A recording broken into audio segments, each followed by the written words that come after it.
भारत के प्राचीन शहर काशी से लगभग 100 साल पहले मां अन्नपूर्णा की मूर्ति को चोरी कर ली गई थी।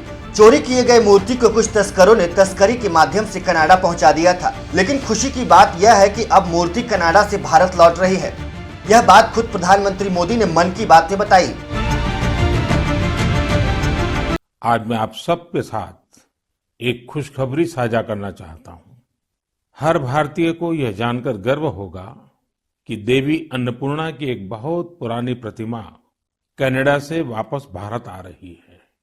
यह प्रतिमा लगभग 100 साल पहले 1913 के करीब वाराणसी के एक मंदिर से चुराकर देश से बाहर भेज दी गई थी। मैं कनाडा की सरकार और इस पुण्य कार्य को संभव बनाने वाले सभी लोगों का इस सहृदयता के लिए आभार प्रकट करता हूं।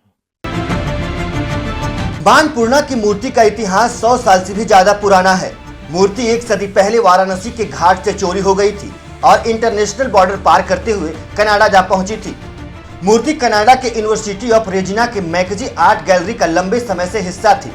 यह एक संयोग है कि 19 से 25 नवंबर तक वर्ल्ड हेरिटेज वीक की शुरुआत होने जा रही थी। इसी दौरान एक आर्टिस्ट की नजर मूर्ति पर पड़ी और उन्होंने इसका मुद्दा उठाया। भारत ने इस प्रतिमा को लेकर कनाडा सरकार से मांग की और कनाडा ने मूर्ति वापस देने के लिए तैयार हो गया और अब इसे कनाडा से भारत लाई जा रही है। इसके लौटने को अच्छा संकेत माना जा रहा है।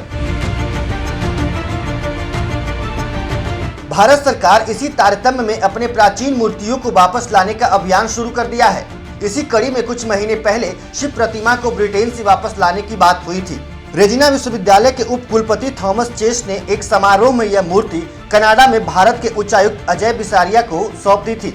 समारोह में McKenzie art gallery, global affairs Canada और कनाडा बॉर्डर सर्विसेज एजेंसी के लोग भी शामिल हुए थे। इस अवसर पर बिसारिया ने कहा कि हमें खुशी है कि देवी अन्नपूर्णा की यह अनोखी प्रतिमा भारत वापस जा रही है। मैं इस सांस्कृतिक प्रतीक को भारत को लौटाने के लिए रेजिना विश्वविद्यालय का धन्यवाद देता हूँ। आपको बता दें कि शोध में सामने आया है कि मैकेंजी ने 1913 में भारत की यात्रा की थी। मूर्ति उसी के बाद से कनाडा पहुंची। इस मूर्ति की वसीयत 1936 में मैकेंजी ने करवाई थी और गैलरी के संग्रह में जोड़ा गया।